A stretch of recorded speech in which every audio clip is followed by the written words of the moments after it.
어제 미래통합당 중앙선대위가 발족이 되고 제가 인천 경기 권역위원장으로 임명이 돼서 이제 인천 경기 지역의 선거 승리를 위해서 총력을 기울여 나가야 되는 상황이 됐습니다. 제가 어저께 이런 얘기를 했습니다. 인천 선거에서 승리하지 않고 수도권 승리 어렵고, 수도권 승리 없이 미래통합당의 선거 승리가 어렵고 대한민국의 미래는 없다. 인천 경기 지역에서 압승으로 경제 살리고 대한민국을 지켜야 된다는 처절한 책임감을 갖고 이번 총선에 임하겠다. 이런 얘기를 하면서 인천이 그 중심이 돼서 선거를 치르겠다는 말씀을 주셨습니다. 제 각오가 사실 그렇습니다. 우리 인천에서 반드시 압승해서 이번 총선에서 미래통합당이 많은 다수 의석을 확보해서 자유 대한민국을 지키는 선봉에 서야만 되는 것이 지금 이 총선의 의미다. 사느냐 죽느냐의 문제다. 제가 이렇게까지 어떻게 선대에서 얘기를 했습니다. 그래서 우리 각 후보자님들도 결연한 각오로 이번 총선에 임해서 모두가 다 필승하시기를 기원하고 함께 노력하자는 말씀드립니다. 뭐 기타 이 국정 상황이라든가 이 여러 가지 앞으로 전략이나 이런 부분에 대해서는 필요한 때에 필요한 말씀으로 드리도록 하겠고요. 곧 인천시 선거대책위원회를 구성을 할 겁니다. 우리 인천의 유력한 정치인이나 명망가를 모시고 선대위를 구성하고 저와 함께 공동선대위원장 체제로 선거를 치르도록 하겠습니다. 그리고 선대위 체제는 기존의 인천시당 체제를 최대한 활용해서 이종우 시당 사무처장을 종합상황실장으로 임명하고 실무를 보좌하도록 하면서 각 그 지역 후보자님들하고 네트워킹을 해가지고 모든 문제를 신속하게 처리해 나가도록 하겠습니다. 그리고 앞으로 중앙당 차원의 공약이나 전략, 그리고 시당 차원의 문제를 공조할 수 있는 틀을 갖추어서 일해 나가도록 하겠습니다. 이것은 선거 전략적인 부분도 있고, 공약이나 정책 발표 문제도 있고, 또 유세와 상호 연계된 선거 운동 방식, 이런 부분들을 해나가도록 하겠습니다. 코로나 사태로 인한 특수한 상황이라는 것을 감안해서 이 상황에 맞추어서 선거를 치르는 전략도 필요하다고 생각하고, 우리가 가용한 현실적으로 쓸 수 있는 모든 온라인이라든가 또 SNS라든가 기타 가능한 수단을 최대한 활용해서 효율적인 선거가 되도록 해야 되겠다는 말씀을 드리고, 어제 그 중앙선대에서도 몇 가지 전략적인 논의가 있었습니다. 그 가운데 우리가 정말 국민의 마음을 얻을 수 있도록 겸허한 자세로 선거에 임하자 하는 부분하고, 그 다음에 무엇보다도 중요한 경제를 살리는 데 있어서는 미래통합당이 확실하게 앞장서고 모든 앞으로 전력을 다 기울이겠다 하는 부분. 그래서 죽어가는 우리 경제를 살려야 되겠다. 소상공인 자영업자 살려내고 기업인의 이 위축된 상황을 다시 원위치시켜 나가고, 그런 가운데 대한민국의 정체성을 지켜나가고, 이런 부분에 대해서 큰 틀에서 중앙선대위에서 앞으로 방향을 정해 주겠지만 우리 똑같은 마음입니다. 그래서 중앙선대위가 앞으로 월요일 목요일 날 회의를 하게 되면 제가 그거 관련된 사항은 또 신속하게 말씀드리면서 이렇게 하도록 하겠습니다. 여러 가지 지금 변화가 아주 무쌍한 가운데 코로나까지 이렇게 국민들을 걱정을 끼치게 됐는데, 이번에 하여간 바꿔야 산다.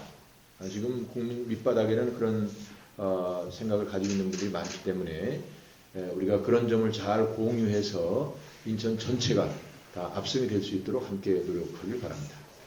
우리 선거 갑에서 이겨야 인천이 이긴다, 그런 자세로 열심히 하겠다는 말씀을 드립니다. 그리고 전에도 말씀드렸다시피 그 윗물이 맑아야 아랫물도 맑은데, 위에서 오만하니까 이게 인천에까지도 굉장히 오만한 인천 시정이 이루어지고 있습니다. 우리 시민들과 충분히 소통하지 않고, 또 우리 전임 시장님들이 여기 지금 두 분이나 계신데, 우리 이 미래통합당 시장님들이 계획했던, 추진하던 그런 일들이 민주당으로 바뀌기만 하면 축소되고 변경되고 취소되고 그런 일이 반복되어 왔는데 우리 시민들이 이번 기회에 이 일을 바로잡는 그런 선거가 되기를 정말 소망합니다. 지금 시장도 민주당, 군수구청장도 민주당, 시의원도 민주당, 구의원도 민주당 이러다 보니까 이 사람들이 되는 게 없습니다. 시민도 안 베이고 인천시도 안 베는 것 같습니다. 이번에 정말 이런 오만한 시정을 바로잡는 그런 계기가 되도록 저도 최선을 다해서 노력하겠습니다. 감사합니다. 정말 못 살겠다라고 말씀하시는 우리 인천의 시민들께서는 준비가 되어 계신다라고 말씀을 하십니다. 문제는 우리 미래통합당이 그 열망들을 제대로 담아낼 수 있는 그릇을 갖추는 것입니다. 더 진정성 있게 더 낮아지면서 어떻게 국민들을 먹고 살게 할 것인가 라는 것에 집중하면서 발바닥에 그야말로 불이 나도록 뛴다면 좋은 결실을 얻을 수가 있을 것이다. 오만한 권력을 심판하는 국민들의 열망을 한데 모아 열심히 뛰면 필승은 우리를 기다리고 있을 것이다. 이렇게 생각합니다. 최선을 다해서 뛰겠습니다. 이번 선거는 정권 심판 선거입니다. 지난 3년간 문재인 정부가 제대로 한 게 아무것도 없습니다. 경제, 안보, 또 사회 모든 분야에서 한번 대보라고 그러면 못 되잖아요. 뭘 잘했는지 문재인 정부고 대보라고 해도 못 될 정도로 그렇게 엉망으로 국정을 운영을 했기 때문에 지금 나라가 나락으로 떨어지고 있습니다. 그래서 우리는 이번에 꼭 이번 선거에 이길 겁니다. 이겨서 대한민국을 바로잡고 무너져가는 나라를 대한민국을 다시 세우도록 하겠습니다. 저희들은 현장에서 열심히 뛰고 또 중앙당에서도 많은 전략과 또 성명을 내주셔서 문재인 정부 심판하는데 우리 같이 힘을 모읍시다. 예, 감사합니다. 어느 당처럼 퍼포먼스, 이벤트, 감성팔이하지 않겠습니다. 이번엔 진실로 승부하겠습니다. 또 생즉사, 사즉생의 정신으로 열심히 뛰겠습니다. 고맙습니다. 훌륭하신 최고의 전사들이 모였다고 생각합니다. 이제 더 추가로 더 오셔서 13분이 다 오게 되면 13분이 한 팀목으로 정말 살아도 같이 살고 죽어도 같이 죽는 그런 동지애를 똘똘 뭉쳐서 반드시 인천 상륙작전을 승리해내도록 하겠습니다. 고맙습니다. 13개 선거구 중에 가장 어려운 지역이 전과 같아요. 저는 12월 17일 날 예비후보를 등록해서 꼭 필승을 하겠다는 각오로 지금까지 하고 있습니다. 기대에 꼭 우리 지역 인천 시민들 또 우리 지역 국민들이 기대에 어긋나지 않도록 열정과 사랑으로 해서 꼭 친일파를 꺾어놓겠습니다. 감사합니다.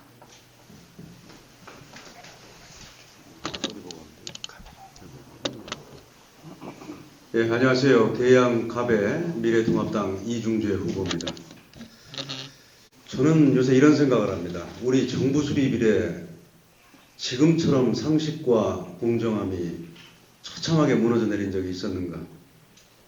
경제 살리기에 자기네들 실력이 없어서 제대로 하지 못했다고 하지만 상식과 공정함은 올바른 마음만 있으면 되는 거거든요.